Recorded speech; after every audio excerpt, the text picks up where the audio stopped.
Minuto da Unicidade, com o pastor Tony de Souza.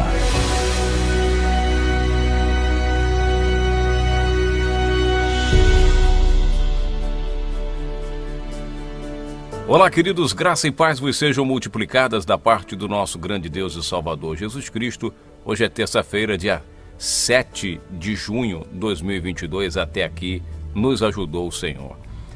Hoje a gente continua refletindo sobre a unicidade de Deus, que é muito, muito importante, muito interessante refletir sobre esse assunto.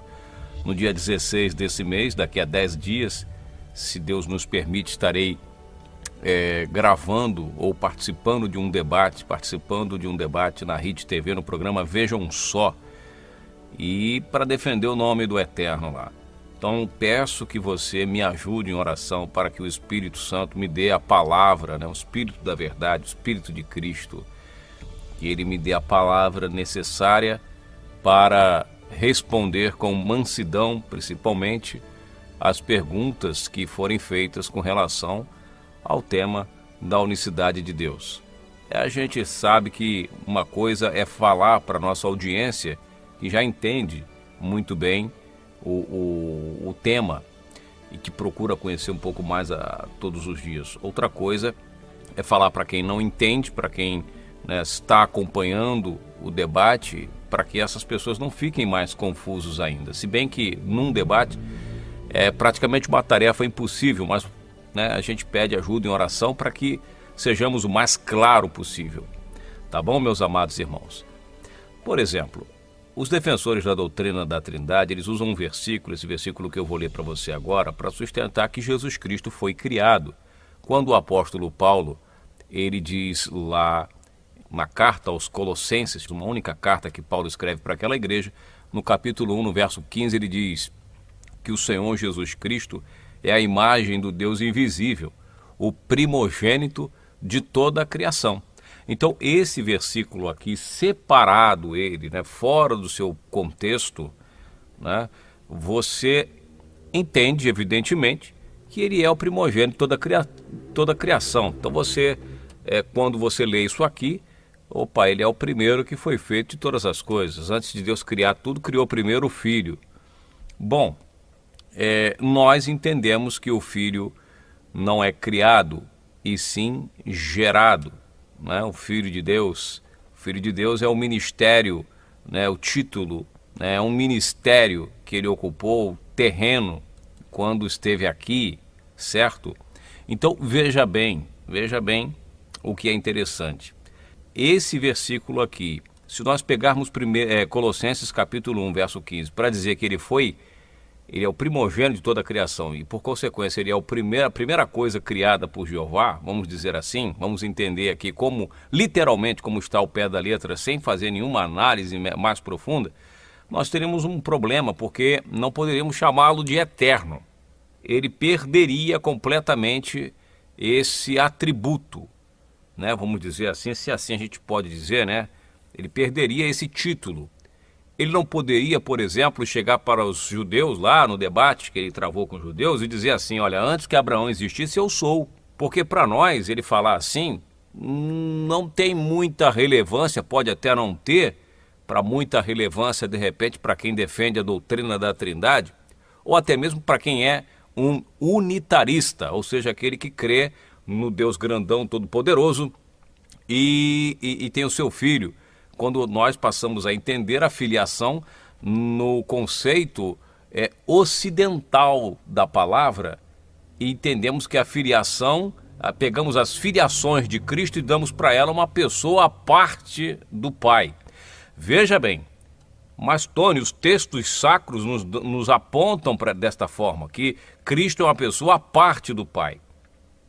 O próprio Cristo, ele fala, olha, antes que Abraão existisse, eu sou. E quando ele fala isso, ele está dizendo para os judeus o seguinte, olha, eu sou eterno. Eu sou eterno.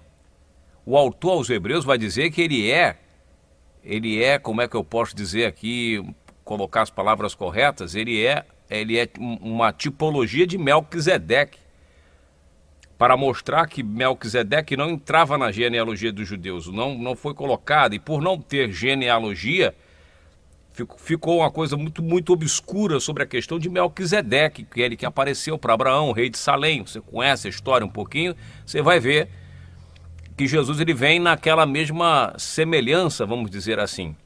Mas só que ele tinha genealogia humana, não tem? Não diz Mateus que ele, né, não traça a genealogia dele?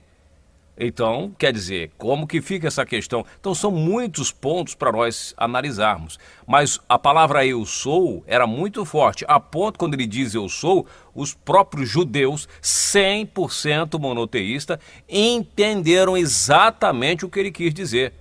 Não somente em João capítulo 8, verso 58, como em João capítulo 10 e capítulo 9. Eles pegam pedra. Quando ele diz eu e o Pai somos um, ele resolve a temática, o problema, esse problema que nós temos aí, não, porque o Pai, está aqui o versículo que mostra que o Pai e o Filho são dois distintos, olha aqui o versículo que mostra que o Pai e o Filho, aqui é o versículo falando do Pai, aqui, não adianta você enumerar com todo respeito e humildade, meu prezado ouvinte da palavra de Deus, não adianta você enumerar para mim, ou para nós que conhecemos verdadeiramente, que conhecemos a palavra, um monte de versículos falando de pai e filho, que nós já provavelmente passamos por todos eles.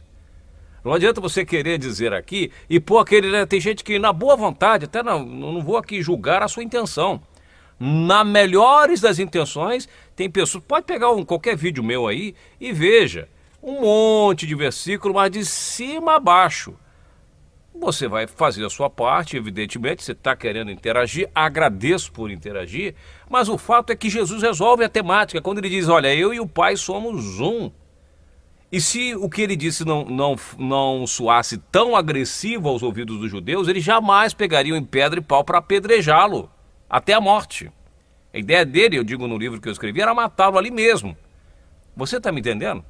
Se ele está dizendo ali, eu e o Pai somos um, assim como ele está dizendo lá aos discípulos, é para que vocês também sejam um, assim como eu e o Pai. Se ele está falando nesta linha de raciocínio, se ele está falando nessa vibe, né, como dizem os jovens, não, porque tem uma vibe, você está pegando uma linha de raciocínio para dizer que é um em unidade, né, ali em propósito, que são unidos, não é disso que ele está falando, porque se fosse assim, jamais eles pegariam em pedras para apedrejá-lo até a morte por blasfêmia. E eles explicam, pega João 10, 30, em diante que você vai ver. Por que vocês vão me apedrejar? Eu estou fazendo obra no sábado, estou curando alguém. Não, porque você é um homem e está dizendo que é Deus. Por isso nós vamos te apedrejar. Então, se ele diz aqui que ele é o primogênito de toda a criação, primeiro ser criado, meu prezado, esquece essa questão de que ele é eterno. Porque a própria definição da palavra eterno significa o quê? Não tem nem princípio e nem fim de dias. Nem princípio, nem começo. Ele não tem um começo, ele não tem um ponto de partida. Se você considera que o Cristo, em algum momento da história, em algum momento de tudo, ele teve um princípio, ele teve uma criação, esquece. Esquece que ele é eterno, que ele é soberano, que ele é Senhor, que ele é todo-poderoso. Não fale mais isso. Mas se você continuar lendo o próprio capítulo 1 de Colossenses, você vai ver que porque nele foram criadas todas as coisas, o verso subsequente aí de Colossenses 1,15, o verso 16 diz, porque nele foram criadas todas as coisas que há nos céus, na terra, visíveis e invisíveis, sejam tronos, sejam dominações, sejam principados, sejam potestades, tudo foi criado por ele e para ele. Ele é antes de todas as coisas e todas as coisas subsistem por ele. Então veja, que aqui ele está dizendo que ele é o criador de tudo, tudo emana dele. Tudo parte dele, ele criou tudo. Então, como entender essa expressão, o primogênito de toda a criação?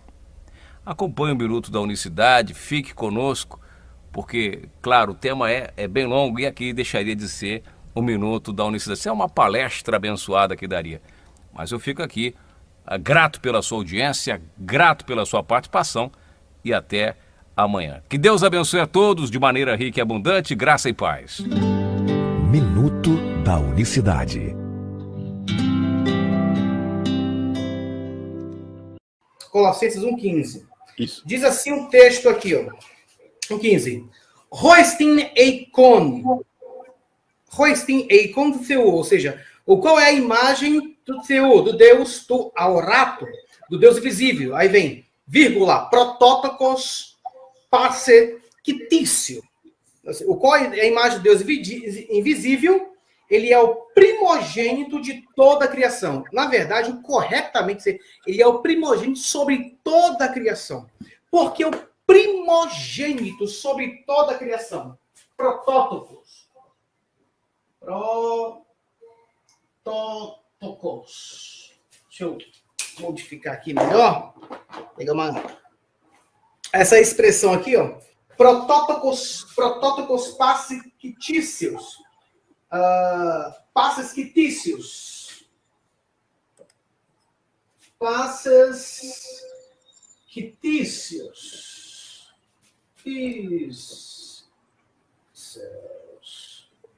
Passes quitícios. Essa expressão, protótocos passes quitícios, o que ocorre? Protótocos é um adjetivo substantivado. Substantivado. Então, ele é um adjetivo substantivado. Isto é, dentro da classe gramatical, é considerado um adjetivo. Dentro da análise sintática, é um adjetivo substantivado porque cumpre função nominal. Se cumpre função nominal, ele é o substantivo principal. Depois, eu tenho passes, esse substantivo que está aqui, passes, tá? Que vem de paz, tá? De paz, ok? Que também paz, passe e pan. É um adjetivo também triforme. Primogênito, passes, é genitivo singular. Primogênito, de toda, geralmente se traduz, primogênito, de toda a quitício, criação. O que ocorre aqui? Tá? O que ocorre? Porque simplesmente não pode ser entendido primogênito de toda a criação. O que significa isso? Existe uma classificação gramatical dentro da área do genitivo aqui, do genitivo, onde entende genitivo de subordinação. Isto é, o substantivo no genitivo está subordinado sintaticamente ao substantivo principal. Esse aqui, que é um genitivo, aqui é chamado de subordinação. Subordinação, porque ele está subordinado ao substantivo principal, tá? Que cumpre a função nominal. Então, a tradução tinha que ser primogênito sobre toda a criação. Beleza? Aí alguém poderia dizer, primogênitos, protótipos, protomastopos, de fato, né? Protótipos são duas palavras, que quer dizer primeiro gerado. Primeiro gerado. Podemos traduzir. Mas Jesus é o primeiro gerado. Bem, quem determina a semântica de um texto no grego é o contexto sintático, lexical e gramatical. Todo o contexto da perícope é o que determina. Porque protótipos aqui não pode ser o primeiro gerado, nesse sentido, porque a oração segue. Nós temos orações no grego, orações paratáticas e hipotáticas, e aqui é uma oração hipotática. Para o português, significa uma oração subordinada.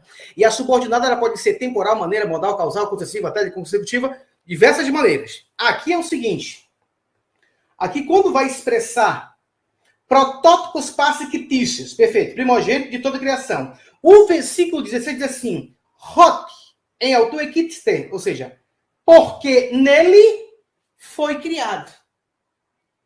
O hot aqui não é o hot recitativo. O hot, no texto bíblico, indica que está sendo introduzido uma oração subordinada adverbial causal. Isto é, a causa de ele ser o primogênito de toda a criação não é porque ele foi criado, foi gerado primeiro, é porque ele cria É por isso que se subordina o substantivo protótopos. Mesmo você entendendo o dicionário, né, vai dar primeiro nascido, primeiro criado e tal. Mas quando vai analisar essa estrutura aqui, você tem que analisar diante do seu contexto.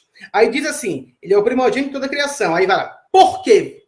Não é explicação simplesmente. É uma oração adverbial causal que indica a causa que ele é primogênito. Olha só a causa que ele é primogênito. Vamos ver se, de fato, ele é primogênito porque ele foi o primeiro criado. Vamos ver? Roti el autor, porque nele equitiste foi criado. Porque nele foi criado. Agora, escute essa. O verbo aqui, equitiste, está na voz passiva. Quando um verbo está na voz passiva, cadê o agente da passiva? Aqui. Pode ser entendido também nesse sentido o dativo. Nós temos dativo de agência. O dativo de agência utiliza um verbo na voz passiva. Ele é o agente dessa voz passiva, tornando assim o protótipos o criador. O criador. Ok? Então, ele, no texto, não pode ser entendido que ele é o primogênito da criação porque ele foi o primeiro criado ou nascido. Não, mas porque ele foi o criador, o gerador, o genitor. Portanto, o genitivo de subordinação aqui está perfeitamente cabível. Não é genitivo partitivo. Se fosse genitivo partitivo, ele fazia parte da criação. Mas é o genitivo de subordinação. A criação está subordinada a quem o criou. E quem o criou está no versículo de número 16. Roti enautu equitiste. Aí vai. Ta panta emtoisoranois. Caiaptegues. Ta aurata caitaurata. Ou seja, todas as coisas foi criada no céu, na terra, as visíveis e as visíveis. Eite tronóis, que é tono, eite criote, que é principados, eite arcai, que é soberanias, eite exousia, que é poderes, ta panta de autu cai auton, equipistai, ou seja, todas as coisas por meio dele e para ele foi feito. Por meio dele e para ele. Uma outra questão bacana. Tenha paciência comigo, que eu sou professor de grego, então nós somos professores de grego, nós temos uma questão aqui. O que ocorre? No texto, no mesmo texto que segue, a perícope que segue, eu tenho a expressão lá, assim, ó, de autu, perfeito, por meio dele. Aqui eu tenho chamado de agência, intermediária. E o que é uma agência intermediária? No grego, nós temos 3 tipos de agência. Agência instrumental, agência intermediária e o agente último. Tá? O agente último é o último responsável por uma ação. Qual é a diferença do agente instrumental para o agente intermediário? O agente instrumental, ele não faz nada. Alguém usa. É como se fosse, por exemplo, eu uso isso aqui para escrever alguma coisa na lousa. Então, isso aqui é um instrumento. Tá? Agora, quando falamos de agência, essa expressão de autu indica o agente intermediário. Ele é o intermediário que executa a ação do verbo. Portanto, se alguém executar uma ação do verbo em análise sintática, aqui ele é o criador. Foi feito por ele e para ele. Lucas Mazzoli, obrigado pela breve oportunidade.